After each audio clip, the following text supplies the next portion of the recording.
Well, now, if you want to feed the ducks, you can just get a YouTube video up called Feeding the Ducks that lasts 2 hours. And just chill back and watch that. So I think it is some sort of equivalent. So you that clearly exists because you've watched it, or at least found it. So we, as a cast, did do a lot of research, but I don't watch much vlogging, vloggers at all. But if you are going to be in a show about vlogging, you'd be very lazy and arrogant to assume you don't have to watch them. So I got really into a lot of the sort of vlogging subcultures. Really? Which ones? Well, am I allowed to say? Yeah.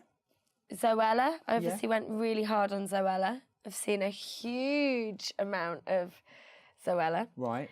And then the ASMR, I wasn't that sure of what that is. I'm assuming ASMR is an acronym for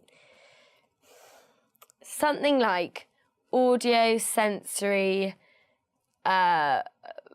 massage response. Huh. Yeah. It's just loads of people going, so today I'm going to be looking at this box. And then they tap the box with their fingernails.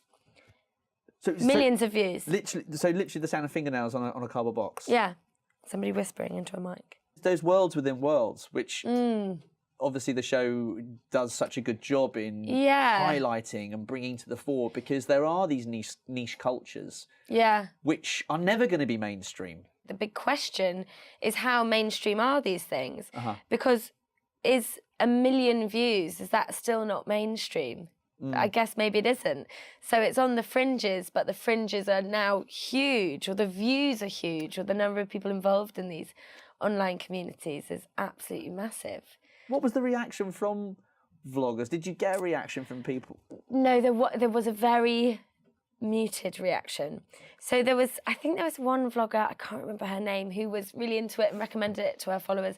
But other vloggers, I've heard on the inside that they all know about it and were quite worried about it before it was going to come out, and then quite liked it. Right. But they were very, I would say, pointedly silent about it.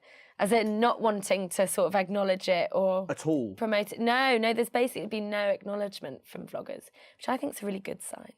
And with the second series, it goes into, say, political territory, which you mentioned, and there's a lot of those phrases that I think are in the graphics for the series, like the likes of snowflake, triggered, virtue signaler. Yeah. I mean, what do you make of that kind of language now that's thrown at people as terms of abuse or insult? And also sort of how then it kind of bleeds into the script. I mean, did it kind of make the script feel quite harsh at times?